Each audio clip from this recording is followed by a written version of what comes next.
Okay. ¿Listo? Yes. Okay. Well, Dr. Brown, we're going to talk about what you're currently studying as far as languages.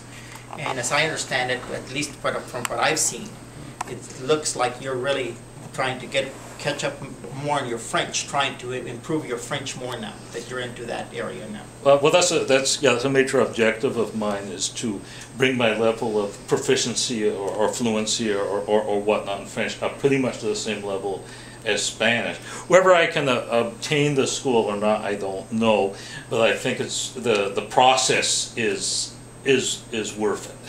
Engaging in this process is worth it, even if I never really attain that goal. Okay, so it would be nice to, yeah. I would really like to improve my French too, you know, Yeah. and I would, but also I want to improve my Spanish. I'm more comfortable in English than I am in Spanish. Yeah. Pero me gustaría mejorar mi español para que sea al mismo nivel que mi inglés. Yeah. And también I want to make my French, le français. Je voudrais parler français très bien. Yeah. You know. Well, reading is very important. I think if you read a lot in those two languages, your level will go up with time.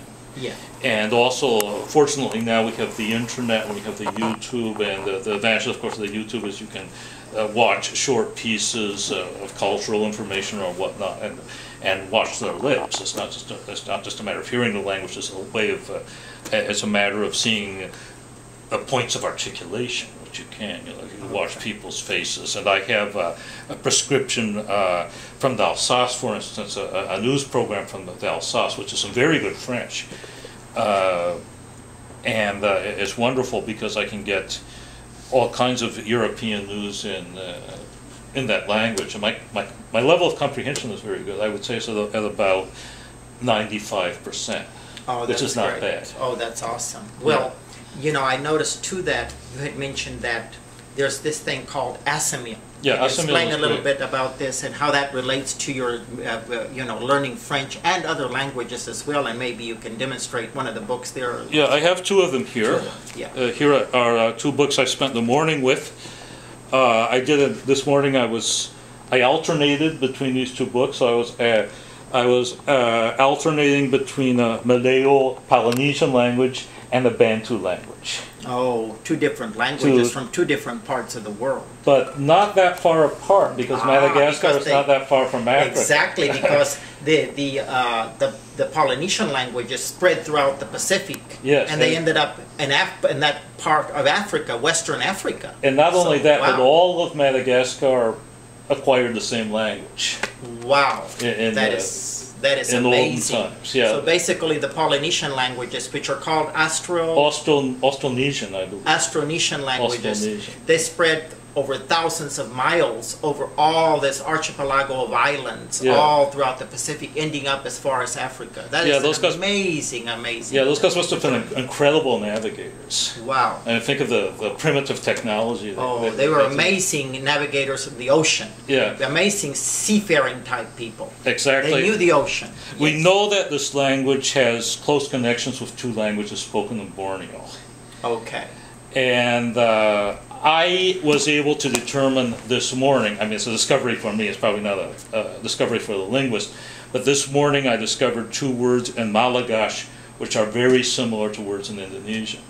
The Wow. words were anak, which means child or offspring, and the other was, well, in Malagasy, I believe it's tani, and in Indonesian it's tana. It's almost the same word for earth. Wow. So you have That's very amazing. basic words which are practically the same That's between incredible. Indonesian. Yeah, between That's an Indonesian- amazing journey of thousands Yeah. of miles and all these connections. It's truly incredible. And hundreds of years. We're And going for hundreds centuries. of You're years. looking at centuries. Yeah. Wow. Centuries of prehistory and history.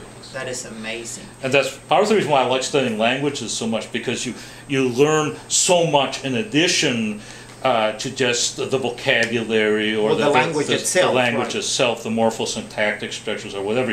You learn an enormous amount of, you acquire an enormous amount of cultural information in the process. Now, of course, we noticed that this book here, Le Malgache, Yes. which is in French. In French. It's assimil. So at the same time that you're learning these other languages, that's also giving you the opportunity to improve your French, because... Exactly, and that goes back to what you were asking. Yes, I am killing two birds with one stone. Well, actually 3 birds here, because it's both the Swahili and the Malgache. Yes. But yes, using French as a medium for studying these languages is greatly improving my command of the French language, I think, and at the same time I'm acquiring those languages through it. So I think my English is extremely good. I mean, it's not to brag, and I don't really need to learn more English, but I do need to learn more French. So. Yes. So, well, another thing too, now that we're talking about French, and we're talking about, say, a language like Swahili,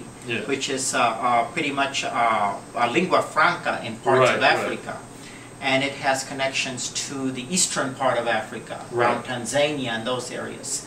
Well, also, of course, the French people had a significant influence in regions of Africa. So here you have the French, which they've had significant influence in Africa, and then an African language, Swahili.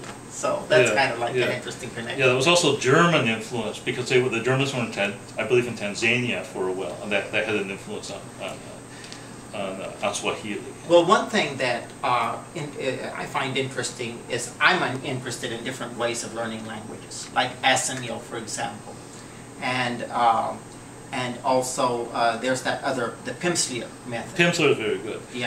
And so I'm interested in those things. But you pointed out the fact that quite often people in the U.S., when they think about learning languages, right away they assume that they have to learn language from the English perspective. All of these books are English language books that also speak about the other language. But if they are interested in, say, French, assimil would be a way for them to connect with French and the other language in addition to that. And that I didn't realize that, And you said that the French and the Germans have some pretty good language type books. Yeah, they have excellent, both the French and the Germans have produced excellent books for rare languages, especially. Wow. The best book I've ever read on Nahuatl is in French. See, now that surprised the heck out of me, because I would have assumed that it would have to be in Spanish, because of course it's in the Hispanic world that the Aztecs existed before, in the pre-Columbian era. It was And the Nahuatl is even written as if it were Spanish. It uses the Spanish orthography. Yes. I know it's a French book, written in French. So that is really interesting that the French took that kind of effort to publish books and language. Yeah, there's a publishing house. I can't remember the name of it now, but it's a French publishing house that does all exotic languages. That is amazing. Book was.